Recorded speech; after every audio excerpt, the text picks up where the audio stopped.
Hello everyone, and welcome to the very first episode of Doc Wildersport, where we teach you practical tips in the fields of emergency, sports, and wilderness medicine.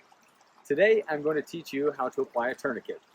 There are two reasons why you should learn how to apply a tourniquet. One, it can save your life. Two, it can save other people's lives.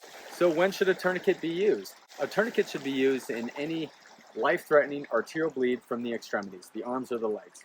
The way you can tell the difference between an arterial bleed versus a venous bleed is how brisk the bleed is and if it's pulsatile. So if it's pulsatile, that would indicate that it's an arterial bleed, and if it's just a steady ooze, that's usually a venous bleed. The first thing to do is make sure the scene is safe. If you are at the scene of a busy car accident, you do not want to become a victim yourself and get hit by an oncoming car. Once you determine the scene is safe, you need to identify the bleed. It's important to remove all the clothing using trauma shears or whatever you have in order to directly visualize the bleed. When an artery is severed, it typically retracts several inches. So you want to place that tourniquet about 2 or 3 inches or 2 finger widths above the site of the actual bleed. Otherwise, when you tighten the tourniquet, you're actually going to miss the artery and it'll continue to bleed.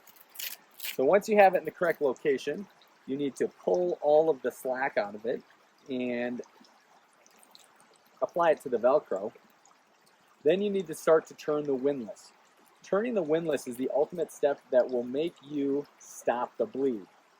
Once you think you have stopped the bleed fully, you need to put your finger on the pulse to make sure that there's no blood flow distally or further down the arm or the leg. In the leg, you can test in 2 places, the dorsalis pedis or the posterior tibialis. In the arm, you can test the radial or the ulnar artery. You also should be able to see directly that there is no more bleeding. If you're sure that you've tightened as hard as you can and there is still bleeding, you can always throw another tourniquet just above this tourniquet in case that artery has retracted further.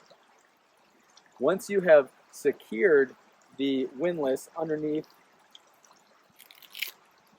this little attachment device here, you put the Velcro over and you write the time. If you don't write the time, just remember it. In 2 hours after a tourniquet is placed, it's important to reassess the tourniquet and determine if there's any other way that you can manage that bleed or if a tourniquet is still necessary.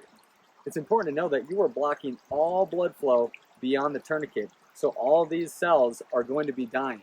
If the tourniquet has been on for greater than 6 hours, that cell death that starts to occur releases harmful chemicals. So if you were to loosen this up, all those chemicals would come back to the heart and it could kill the patient, which would be bad. So beyond 6 hours, do not remove this.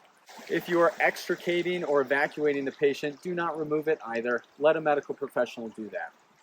It is important to know that if you have not called 911 yet or have begun the evacuation process, you need to do so.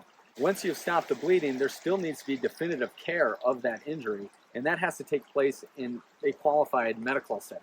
So there you have it. You've applied the tourniquet, you've evacuated the patient, and you have saved a life. Good job. Now remember, in order to apply a tourniquet, you have to have a tourniquet. So have one of these in your car, in your purse, in your backpack, in your bike pack, wherever. If you want your life to be saved by your friends or your family during a time of need, hit the subscribe button and send this video to your friends or family. Thank you for watching Doc Wildersport. We'll see you next time.